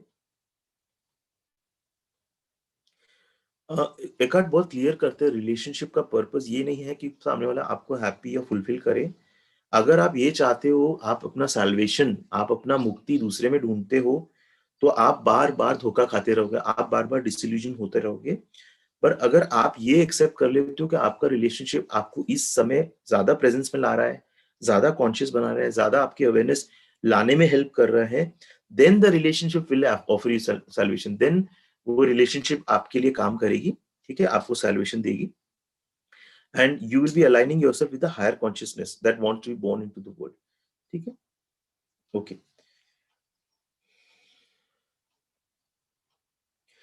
सामने अभी क्वेश्चन ये है कि ये जो क्वेश्चन पूछा वो बोलता है कि अगर रिलेशनशिप को स्पिरिचुअल प्रैक्टिस बनाना है तो दोनों पार्टनर्स को कोऑपरेट करना पड़ेगा, बट मेरा पार्टनर ये चीज समझ नहीं रहा है। तो एखार्ट बोलते हैं कि नो नो मैटर, आपका पार्टनर, आपका स्पाउस अगर उस चीज को नहीं समझ रहा है, कोऑपरेट नहीं कर रहा है, कोई प्रॉब्लम नहीं। एखार्ट बोलते हैं consciousness can only come into this world through you. Consciousness के लिए आपको किसी और पे डिपेंड होना नहीं है, कॉन्शियसनेस सिर्फ आपके थ्रू इस वर्ल्ड में आ सकती है। तो आपको दूसरे के लिए वेट नहीं करना है, आपको पूरी दुनिया के लिए वेट नहीं करना है, आपको सिर्फ आप, आपको वेट नहीं करना है, आपको सिर्फ अपने पे काम करना है। ठीक है, do not accuse other person of becoming unconscious. आप दूसरे को अगर ब्लेम करोगे कि तुम अनकॉन्शियस हो और तुम्हारी वजह से हम लोग इसको एक स्पिरिचुअल प्रैक्टिस नहीं बना पा रहे, हम स्पिरिचुअली ग्रो नहीं कर पा रहे, तो ऑटोमेटिकली आप अगेन अपने माइंड में चले गए और आपने लेबल डाल दिया सामने वाले पे, तो वो अपने को नहीं करना है। एकार्ट बोलते हैं जब आपका पार्टनर या आपका स्पाउस अनकॉन्शियसली बिहेव करता है, जो भी नेगेटिव पैटर्न्स उसके सामने आते हैं, at least what you can do is आप जजमेंट मत रखो। ठीक है, बेसिकली जब आप जज करते हो तो बेसिकली आप क्या करते हो, आपके खुद के जो माइंड के पैटर्न्स हैं, जो आपके सबकॉन्शियस के पैटर्न्स हैं, आप उस सामने वाले पे इम्पोज करते हो। ठीक है, तो आपकी जो भी कंडीशनिंग हुई है इस लाइफ में, पास्ट लाइफ टाइम्स की जो भी आप कंडीशनिंग अपने साथ लेके आ रहे हो, आप उस कंडीशनिंग से, उस चश्मे से सामने वाले को देखते हो और उसको आप लेबल डाल देते हो कि इस पर्सन का ये प्रॉब्लम है। तो हमको उसको सामने वाले को जज नहीं करना है। ठीक है, instead of fighting the darkness you bring in the light. मतलब डार्कनेस जो भी उसके नेगेटिव पैटर्न से फाइट करने के बजाय, उसको लेबल करने के बजाय या जज करने के बजाय, ब्लेम करने के बजाय, आपको सिर्फ अपने लाइट, अपनी प्रेजेंस लानी है उस मोमेंट में।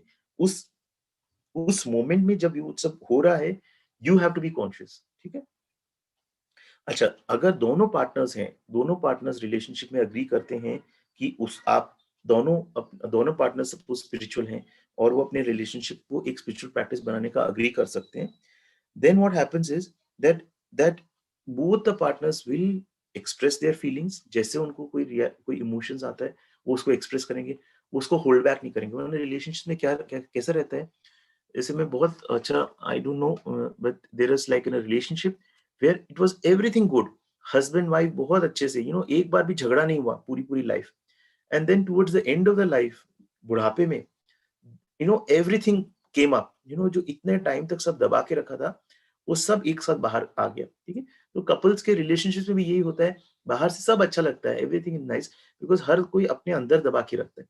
तो जितना आप दोनों अगर कॉन्शियस हो, तो आप दोनों whatever the feelings arise, you can communicate to the other person, दूसरा पर्सन कॉन्शियसली उसको ऑब्जर्व कर सकता है। तो आपकी भी पेन बॉडी क्रिएट नहीं करोगे आप, सामने वाले की भी पेन बॉडी क्रिएट नहीं हो रही है बिकॉज वो कॉन्शियस है। तो आप दोनों कपल एक तरह से एक स्पिरिचुअल प्रैक्टिस की तरह बना सकते हो। बेसिकली आप क्या कर रहे हो इसमें कि you are giving space to others and to yourself is vital, love can not flourish without it. So आप इसमें क्या कर रहे हो, instead of mirroring to each other your pain and your unconsciousness, instead of satisfying your mutual addictive ego needs, you will reflect back to each other the love that you feel deep within। आपके अंदर का love आप share कर रहे हो सामने वाले से। ठीक है, हाँ, अगर अगेन इस पे आते हैं, जब पार्टनर आपका सामने वाला बहुत ज्यादा माइंड या ईगो से आइडेंटिफाइड है, पेन बॉडी उसकी बहुत ज्यादा हेवी पेन बॉडी है, ठीक है, तो वो और आप कॉन्शियस हो, तो आपका रिलेशनशिप थोड़ा नहीं ज्यादा चैलेंजिंग हो सकता है, बिकॉज आपके लिए नहीं, वो आपके पार्टनर के लिए। एकार्ट बोलते हैं it is not easy to live with an enlightened person. ठीक है, एक conscious person, enlightened person, awake person के साथ जीना डिफिकल्ट होता है, बिकॉज ईगो को बहुत थ्रेटनिंग लगता है, बिकॉज ईगो को कोई हुक नहीं मिलता है। ठीक है, कोई फीड करने के लिए पेन, देखो पेन बॉडी जब बाहर निकल के आती है तो उसको और पेन चाहिए होता है। जब सामने, जैसे सपोज मैं गुस्सा कर रहा हूँ मेरी वाइफ पे, एंड मेरी वाइफ ही वापस मेरे को गुस्सा करेगी, तो मेरे को ईगो उसको खाना मिलता है उससे। But if I am getting angry on my wife and my wife doesn't get angry, उसको कुछ नहीं हुआ, कोई प्रॉब्लम नहीं, she is just observing, she is just present, तो मेरी ईगो को थ्रेटन होता है कि यार ऐसा तो नहीं चल सकता, बिकॉज उसको एक तो खाना नहीं मिल रहा है। ठीक है, और वो सामने वाले के पेन पे वो फीड भी नहीं कर पा रहा है। ठीक है, ईगो को चाहिए ड्रामा। ठीक है, और ईगो को चाहिए आर्ग्यूमेंट, और वो सारी नीड्स सामने वाला जो पार्टनर है वो मीट नहीं कर पा रहा है। ठीक है, तो उस केस में if there isn't any emanation of love and joy। अच्छा, अब एकार्ट ये बोलते हैं कि अगर आपके लाइफ में लव और जॉय नहीं है या कंप्लीट प्रेजेंस या ओपननेस नहीं है। इट्स लाइक रिलेशनशिप्स में कुछ कपल्स होते हैं वो झगड़ा नहीं करते, प्यार भी नहीं होता, एकदम कोल्ड रहते हैं, ठीक है। तो वैसा that's not an enlightened relationship. अगर आपकी लाइफ में लव जॉय ओपननेस नहीं है towards all beings, then that is not enlightenment. Again Eckhart बोलते हैं कि एनलाइटनमेंट का एक और साइन ये है कि अगर डिफिकल्ट या चैलेंजिंग सिचुएशन आए और if things go wrong relationship में या किसी और वे से, तो आप किस तरह से उसको डील करते हो और किस तरह से आपका अनकॉन्शियसनेस बाहर आता है, वो एक्चुअली साइन है वेदर आप एनलाइटन हो या किस डिग्री ऑफ एनलाइटमेंट आपका क्या है। Relationship if you are in a relationship many of your challenges will come through your partner, ठीक है। फॉर एग्जाम्पल एक वुमेन के लिए चैलेंज ये हो सकता है कि उसका पार्टनर उसको सुनता नहीं है, ठीक है, पूरी पूरी तरह से अपने अंदर ही रहता है, उसको सुनता नहीं है। And and this will trigger the woman's pain body, and उससे then she will attack her partner, blame, criticize the other person, and then the other person also it get his pain body also gets triggered, ठीक है। तो इस तरह से वो drama चलता रहता है, ठीक है।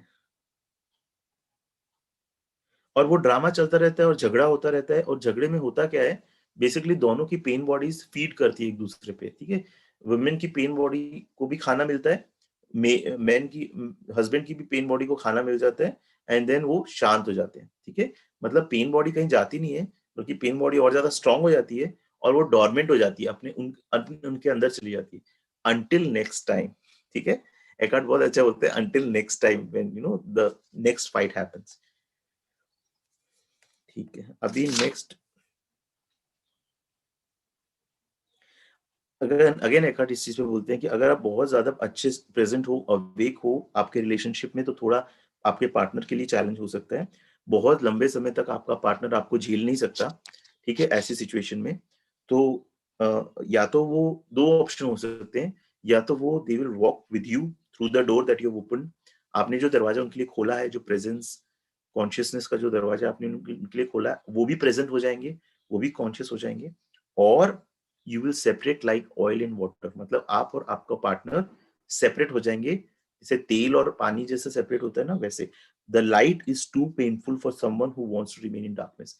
अगर वो ईगो बहुत डीपली एंट्रेंच्ड है डार्कनेस में, उसके पैटर्न्स में, तो फिर वो लाइट उसके लिए बहुत ज्यादा डिफिकल्ट हो जाती है फेस करना।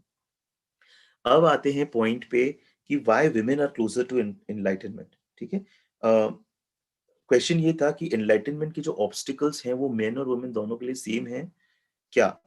तो एक्चुअली एकहर्ट बोलते हैं कि नहीं, yes it is the same but emphasis is different.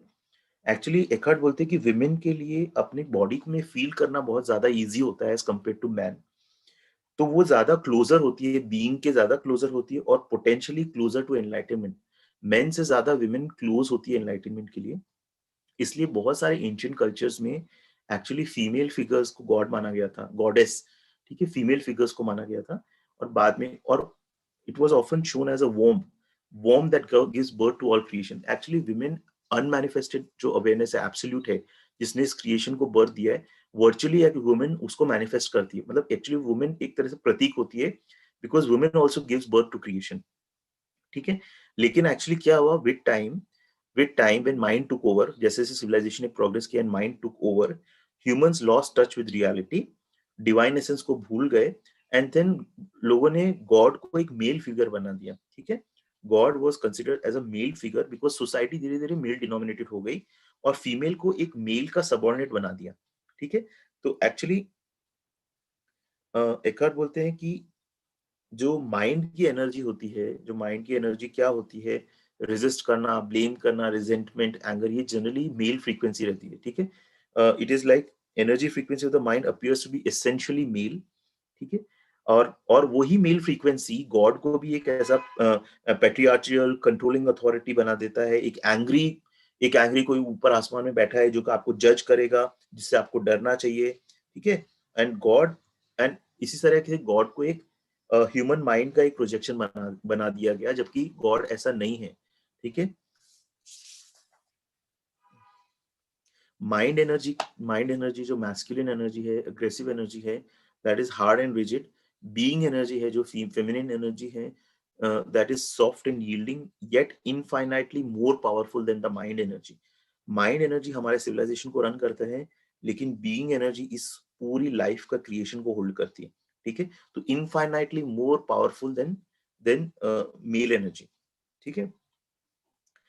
Again main लोग को डिस्करेज होने की जरूरत नहीं है, बिकॉज एकार्ट बोलते हैं कि although women are potentially close to enlightenment, men can also access it. वो एनर्जी देखिए, हर पर्सन जो होता है वो मेल फीमेल का दोनों एनर्जीज उसमें है। Only that if I am a male, then the male energy is expressing more through me, but I contain both the male and the female energy. इसी तरह से सब में वो मेल यिंग यांग सब में रहता है।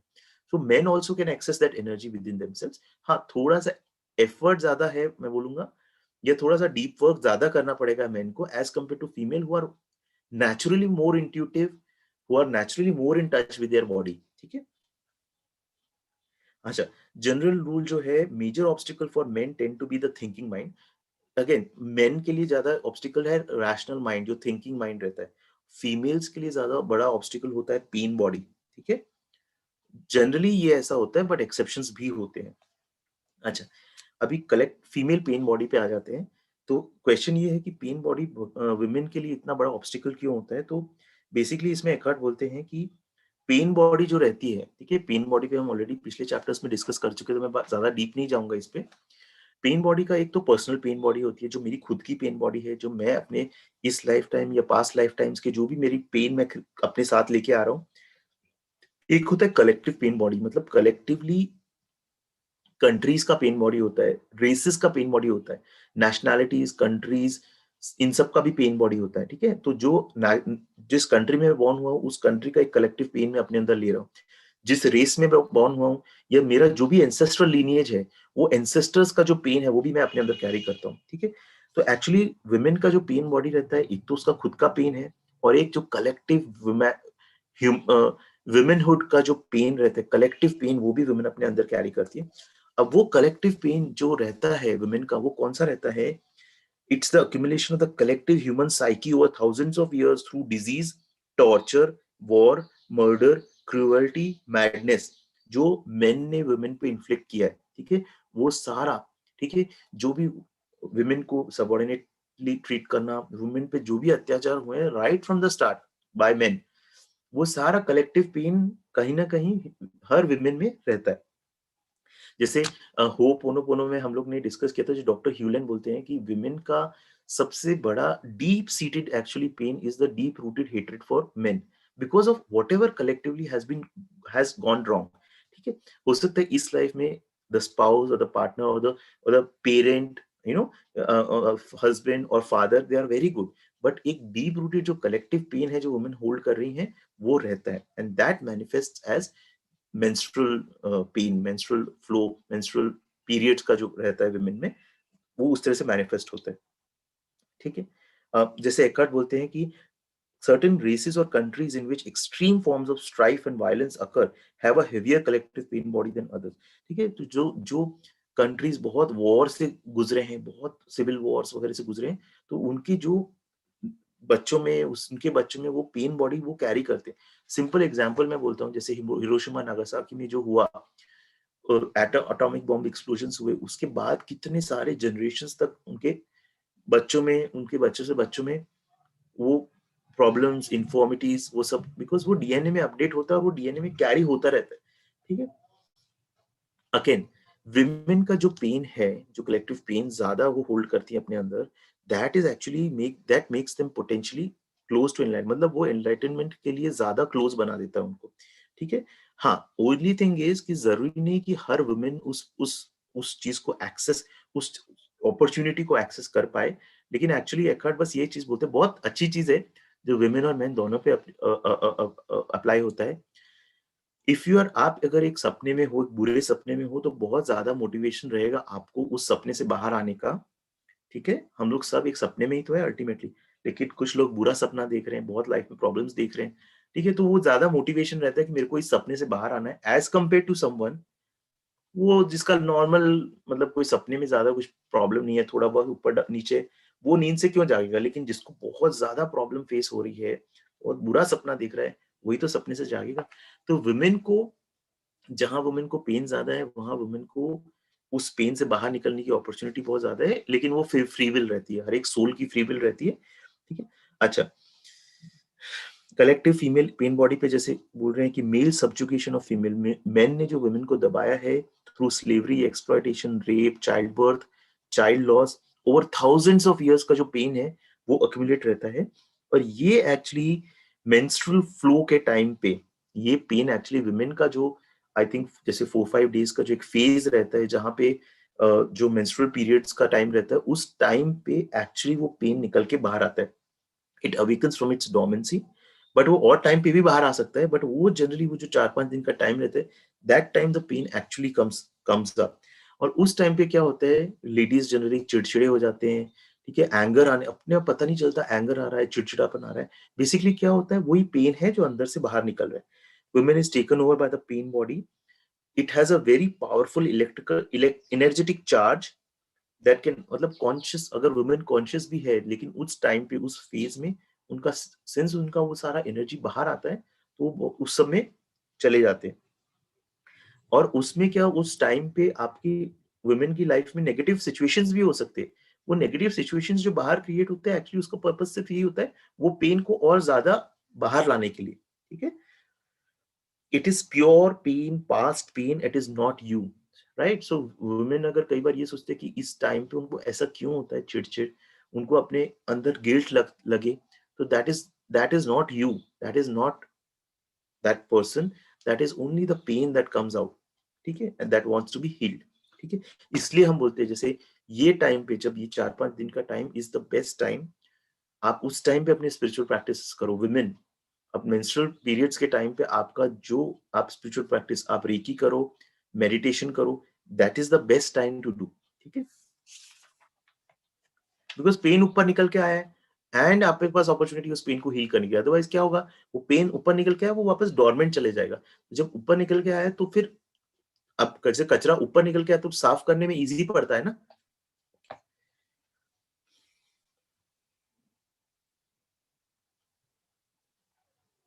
अगर एकर्ड इसमें ये बोलते हैं कि जब आपका identification prevents you from dealing, अगर आप उस पेन बॉडी के साथ आइडेंटिफाई हो गए, इस जो 4-5 दिन का फेज रहता है मेंस्ट्रुअल पीरियड्स वगैरह में, आप अगर उस टाइम उस पेन के साथ आइडेंटिफाई हो गए, तो तब तो आप फिर घुस गए, देन आप उस पेन में आइडेंटिफाई हो जाते हो, एंड वो पेन ऑलरेडी पेन था और आप उस पेन को और बढ़ा देते हो, ठीक है। देन कुछ विमेन रहती है, देखिए कुछ विमेन रहती है ना, वो कॉन्शियस रहती हैं, but they have this deep seated anger against main, ठीक है, एंगर अगेंस्ट मेन। तो कुछ वुमेन का एक विक्टिम आइडेंटिटी होल्ड करके रहती है कि why what main did against women, तो उनको सारे मेन बुरे लगते हैं, सब खराब लगते हैं, ठीक है। तो इसमें भी एक आध बहुत अच्छी चीज बोलते हैं कि ये आप, ठीक है, दिस इज एक्सेप्टेबल, जो हुआ है कलेक्टिव पेन है, that is manifesting as this, but उसके साथ आप बहुत ज्यादा अगर आइडेंटिफाई हो जाते हो कि मैंने इतना बुरा क्यों किया विमेन के साथ, मैंने ऐसा क्यों किया, एंड बेसिकली आप एक अंडरलाइन ये भी हो जाता है कि आप अपने, you want to make friends, you want to make a kind of team of other women also who have the same thought process, आप उसके साथ ज्यादा आइडेंटिफाई हो जाते हैं, then you are creating another trap for you, ठीक है। Pen आपके अंदर है, उस पेन को आपको हील करना है, लेकिन अगर आप उसको अपनी आइडेंटिटी बना देते हो कि I am like a females मतलब एंटी मेन एक्टिविस्ट अगर जैसे बन जाते हो, तो आप अपने लिए एक और आइडेंटिटी क्रिएट कर, एक और ट्रैप अपने लिए, एक और प्रिजन क्रिएट कर लेते हो, तो वो नहीं करना है। एकर्ट बोलते हैं don't give an identity to this pain, use it for your enlightenment. जो भी आपका पेन इस 4-5 दिन में बाहर आता है, उसको एनलाइटमेंट के लिए यूज करो, ट्रांसम्यूट करो। ये मेंसेस के टाइम पे जो ये बेस्ट टाइम रहता है, ठीक है। और इस टाइम पे विमेन को एक्चुअली बेस्ट टाइम रहता है फुल्ली कॉन्शियसनेस में आने का, ठीक है। अच्छा, प्रैक्टिकल एक्सरसाइज है विमेन के लिए। जब आपको मेंस्ट्रुअल फ्लो आपको पता चलता है कि अप्रोच कर रहे हैं, तो जब आपको पहले पहले कुछ साइंस मिलते हैं जिसको प्री मेंस्ट्रुअल टेंशन बोलते हैं, दैट इज द टाइम आपका collective female pen body awaken हो रहा है। एकदम अलर्ट हो जाओ, इनहैबिट अपनी बॉडी को पूरी तरह से, अपनी बॉडी के अंदर रहो, इनर बॉडी अवेयरनेस, जिसने हमने इनर बॉडी अवेयरनेस, उस टाइम आप बॉडी स्कैन मेडिटेशन कर सकते हो, ठीक है, आप रेकी कर सकते हो ज्यादा से ज्यादा, ठीक है। When the first sign appears you need to be alert to catch it before it takes you over, ठीक है। अलर्ट रहना है, अगर अलर्ट नहीं रहे तो अगेन वो फिर उसमें चले जाओगे आप। फर्स्ट साइन में बी सडन स्ट्रॉन्ग इरिटेशन एकदम इरिटेशन का फीलिंग आ सकता है, या एंगर का फीलिंग आ सकता है, या फिर फिजिकली पेन हो जाए, जैसे पेट में दर्द होने लग गया वगैरह, ठीक है, उसको कैच करो, उसको ऑब्जर्व करो, ठीक है, अपना अटेंशन उस पे, जो हमारा माइंडफुलनेस का प्रैक्टिस है, अपना अटेंशन आप डालते हो तो आप अपनी एक टॉर्च की तरह, अपना लाइट का टॉर्च उस डार्कनेस पे डाल रहे हो, और वो उसको डिसॉल्व करते हैं, ठीक है। Know that it is the pain body awakening, ठीक है, उससे दूर मत भागो, उसको कवर अप करने की कोशिश मत करो, उसको अवेयर हो जाओ कि ये मेरी पेन बॉडी अवेकन हो रही है, ठीक है। अ, थोड़े दिन तक वो बहुत टर्बुलेंस रह सकता है आपके लाइफ में, कंप्लीट अटेंशन दो, watch the turbulence happening inside you, अपने अंदर जो तूफान आ रहा है उसको फील करो, know that it is there, hold the knowing and be the knowing, remember do not let the pain body use your mind and take over your thinking, watch it, feel your energy, ठीक है, inside your body, ठीक है। अगर आप ऐसा करोगे तो menstruation can be actually an opportunity for enlightenment, right, and you give birth and it transmutes, it becomes an opportunity जो मेन को नहीं होती है, ठीक है। आप ये रियलाइज करो एज अ वुमेन आपको कितनी बड़ी अपॉर्चुनिटी मिल रही है जो मेन को नहीं मिलती है, आपके पास अपॉर्चुनिटी है उसको अपने पेन को ट्रांसमिट करने की, and give birth to new consciousness. और इसमें एक और चीज बोलिए कि अगर आपका जो पार्टनर है, जो आपका हस्बैंड है या आपका बॉयफ्रेंड है, आपका partner, if he is also very conscious, he can help you with this practice by holding the frequency of intense presence। मतलब क्या होगा उस पीरियड में, उस 4-5 दिन में आपके अंदर नेगेटिव फीलिंग्स, एंगर वगैरह निकल के आएगा, बिकॉज आपकी पेन बॉडी निकल के आ रही है। लेकिन उस टाइम पे आपका पार्टनर अगर इंटेंस प्रेजेंस में है तो he will not react, he will give you that space to just be, to just vent your anger, ठीक है। तो इस तरह से your husband can hold the space for you to help you in your transformation. कितना प्यारा चीज है, ठीक है। ओके, फाइनल आते हैं, फाइनल चीज है, फाइनल कॉन्सेप्ट जो हम समझते हैं वो है give up the relationship with yourself. तो एकार्ट इसमें ये बेसिकली बोलते हैं कि आप अपना रिलेशनशिप, अपना जो रिलेशनशिप है खुद से, क्वेश्चन ये है कि अगर मैं पूरी तरह से कॉन्शियस हूँ, मैं अगर पूरी तरह से कॉन्शियस हो जाता हूँ, तो फिर भी क्या मुझे एक रिलेशनशिप की जरूरत होगी? क्या एक मैन को वुमेन की नीड होती है? क्या वुमेन एक मैन के प्रति क्या बोलते हैं उसको कि इनकम्प्लीट फील करेगी क्या? सो बेसिकली इसमें एकार्ट का बोलना ये है, जस्ट अ सेकेंड, इसमें एकार्ट का ये बोलना है कि फॉर्म के लेवल पे आप कितने भी कॉन्शियस में आ जाओ, मैन और मेल और फीमेल का अट्रैक्शन रहेगा, लेकिन जितना आप कनेक्टेडनेस, जितना आप अपने डीपर एसेंस के टच में आने लगते हो, वो जो पुल है जो सरफेस लेवल पे रहता है, मतलब एक डीप ओशन बन जाते हो आप। तो हम लोग नॉर्मली कैसे जीते हैं, हम लोग सरफेस लेवल पे जीते हैं, तो उस टाइम पे हम कोई मेल और फीमेल का अट्रैक्शन बहुत ज्यादा प्रोमिनेंटली समझ में आता है, specially on those, in those teenage and those 20s, and वो टाइम पे बहुत प्रोमिनेंटली समझ में आता है। लेकिन हम जैसे जैसे अपने डीप जाते हैं थ्रू आवर इनर वर्क, तो हम इट्स लाइक हम लोग ओशियन, ओशियन में और नीचे नीचे जाते हैं, जहाँ जहाँ पे काम सी है, एकदम काम है। तो वहां पे जाने के बाद सरफेस लेवल पे हो सकता है अट्रैक्शन, सरफेस लेवल पे you can feel that there are ripples of attraction, but आपको वो उस चीज की बहुत ज्यादा वो घाई नहीं रहती है, मतलब वो अगर हो, वो चाहे नहीं हो, उसका इतना इम्पैक्ट नहीं पड़ता जिस as compare to a person जो अपने अंदर डेप्थ में नहीं गया है, जो अभी भी शैलो है, ठीक है? इसका मतलब ये नहीं है, एकार्ट बोलते हैं इसका मतलब ये नहीं है कि आप दूसरों से डीपली रिलेट नहीं करो। एकार्ट बोलते हैं आप दूसरों से डीपली तभी रिलेट कर पाओगे जब आप अपनी आप के कॉन्शियस हो, आप अपनी बीइंग में हो, आप अपने अंदर हो, ठीक है। जितना आप अपने अंदर शैलो रहोगे ना, आपकी रिलेशनशिप्स भी उतनी शैलो रहेगी। जितना आप अपना डीप इनर वर्क करोगे, अपने अंदर जाओगे, अपना मेडिटेट करोगे, अपनी अपनी अपने अंदर जाओगे, उतना आपकी रिलेशनशिप्स भी इंक्रीज होगी, बिकॉज बेटर होंगी, बिकॉज आप उतने डीप लेवल पे लोगों के साथ कनेक्ट हो रहे हो। और जितना आप डीप जाओगे, जितना आप अवेकन होगे, आपको समझ में आएगा कि सब कुछ एक कनेक्टेड है, एवरीथिंग इज कनेक्टेड, ठीक है। सब जन जो सामने वाला है वो एक्चुअली मेरा ही रिप्रेजेंटेशन है, मैं ही एक अलग, सिर्फ एक अलग, जैसे कहते हैं ना, वो गाना है ना, कौन सा, अलग गुब्बारा ही है, हवा एक ही है, सिर्फ गुब्बारा अलग है, ठीक है, अलग अलग रंग के गुब्बारे, ठीक है। हाँ जा, ये बहुत अच्छी चीज है कि अगर गे हो या लेस्बियन हो आप, ठीक है, तो क्या वो हेल्प करेगा आपके एनलाइटनमेंट में? तो एक्चुअली एकार्ट बोलते हैं, देखिए इसका एक और स्पिरिचुअल सोल पर्सपेक्टिव भी होता है। गे और लेस्बियन होने का, तो वो भी मैं डिस्कस करूंगा। बट एक्चुअली एकार्ट इसमें बोलते हैं कि अगर आप गे हो या अगर आप लेस्बियन हो, ठीक है, तो आप सोसाइटी के जो नॉर्म्स हैं, मेल और फीमेल का जो नॉर्म्स है, आप थोड़े से डिफरेंट हो, तो एक्चुअली आपको एक अपॉर्चुनिटी रहती है अपने अंदर और ज्यादा जाने की, ठीक है, बिकॉज आप उस सोसाइटी के पैटर्न से डिसआइडेंटिफाई कर रहे हो, ठीक है। आप अपनी कॉन्शियसनेस बढ़ा सकते हो, बट ये हर एक को नहीं होता है।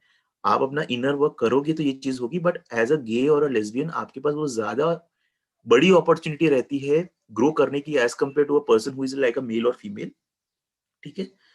अ, एक और चीज है, जितना मेरा as a past life regression therapist जो मेरा रिसर्च है, उसमें ऐसा रहता है कि जो गे और लेस्बियन रहते हैं, कई बार वो सोल चूज करता है गे या लेस्बियन बनना, because they want to actually जो सोसाइटी के नॉर्म्स को तोड़ने का और ग्रो करने का वो एक अपॉर्चुनिटी ढूंढते हैं, और this is the way actually they want to grow, ठीक है। तो वो सोल खुद चूज करती है बीइंग अ ट्रांसजेंडर, एलजीबीटी, ठीक है। तो वो एक अपॉर्चुनिटी है और ज्यादा एनलाइटनमेंट को प्राप्त करने की। हाँ, एकार्ड इसमें बहुत अच्छी चीजें क्लैरिफाई करते हैं कि अगर आप उसको एक आइडेंटिटी बना देते हो, जैसे आप you become a LGBT activist, ठीक है, पूरा पूरा चीज अपने को आइडेंटिफाई कर दिया, पूरा पूरा सिर्फ उसी में घुस गए, तो आप then again you create a trap for yourself, ठीक है। जो है आपका सेक्सुअल ओरिएंटेशन जो भी है, आप अगर उसको यूज कर सकते हो, जो आप पेन फेस कर रहे हो, सोसाइटी उसको एक्सेप्ट नहीं कर रहा हो, उसको देख के, डीपली उसको देख के अपने अंदर जाके अपने अंदर ट्रांसम्यूटेशन लाने में, then it is valuable. Otherwise it's another trap that you create, that I'm a gay or I'm a lesbian. If you wear it as a badge, then you are losing, you are creating another trap, another identity for yourself. Final point, Eckhart को question पूछा कि आपको क्या लगता है कि एक अच्छा रिलेशनशिप होना जरूरी है दूसरे रिलेशनशिप्स में, तो एकार्ट बोलते हैं कि अच्छा रिलेशन खुद से रिलेशनशिप होना, मतलब एकार्ट क्वेश्चन ये था कि मेरा खुद से जो रिलेशनशिप है वो अच्छा होना जरूरी है क्या दूसरी रिलेशनशिप में अच्छा होना, तो एकार्ट बोलते हैं खुद से रिलेशनशिप होने का क्वेश्चन ही नहीं है। जहाँ आप खुद से अपनी रिलेशनशिप बात करते हो कि I love my self, I feel sorry for my self, तो मतलब आप बेसिकली क्या कर रहे हो, आप अपनी एक आइडेंटिटी अलग से क्रिएट कर रहे हो।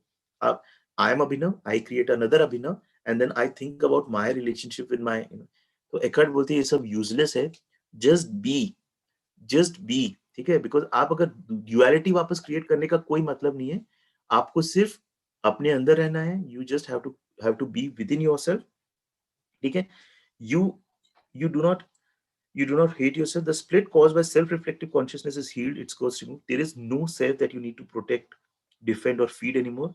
When you are enlightened, there is only one relationship that you no longer have, the relationship with yourself, ठीक है। जब आप enlightened हो जाते हो तो सिर्फ एक ही रिलेशनशिप होती है जो आपकी होती है, जो नहीं होती है, ठीक है। जो जनरली हम लोग सोचते हैं कि मेरी खुद के साथ क्या रिलेशनशिप, वो रिलेशनशिप चली जाती है। जब आपकी वो रिलेशनशिप चली जाती है, all your relationships will be love relationship. जब आप अपनी रिलेशनशिप छोड़ देते हो तो आपके सारे रिलेशनशिप्स लव रिलेशनशिप्स बन जाती हैं। So this is the chapter. Long था, थोड़ा लंबा हो गया है, बट ये बहुत इंटरेस्टिंग है। मेरे पर्सनली मुझे बहुत मजा आया ये और वापस से रीलर्न करने में। जितना मैं डिस्कस कर रहा हूँ, मैं खुद बहुत डीपली इसको और समझ रहा हूँ, ठीक है। सो मुझे तो बहुत इंटरेस्ट आया, आई होप आपको भी इंटरेस्ट आया होगा। And this is very very practical. हमारे रिलेशनशिप्स को हम अपना स्पिरिचुअल प्रैक्टिस बना सकते हैं। अगर आपके कोई क्वेश्चंस हो तो मैं ले सकता हूँ। If anyone has any questions, please raise your hand और we will close the session. Fine, thank you so much for joining me, बहुत बहुत धन्यवाद। अब हम नेक्स्ट चैप्टर जो स्टडी करेंगे दैट विल बी चैप्टर 9। आज तो वी आर ऑन फ्राइडे, तो हम लोग मंडे को करेंगे ये चीज 4 o'clock, मंडे 4 o'clock। जूम पे भी रहेगा। अगर आप जूम आपको लिंक चाहिए तो आप हमारे lighthouse souls WhatsApp group join कर सकते हैं, ठीक है। अभी इनलाइटेंड रिलेशंस तो हो गया, अभी हम चैप्टर 9 डिस्कस करेंगे, beyond happiness and unhappiness there is peace, ठीक है। ये chapter 9 we will discuss on Monday 4 PM। Thank you so much, take care of yourself.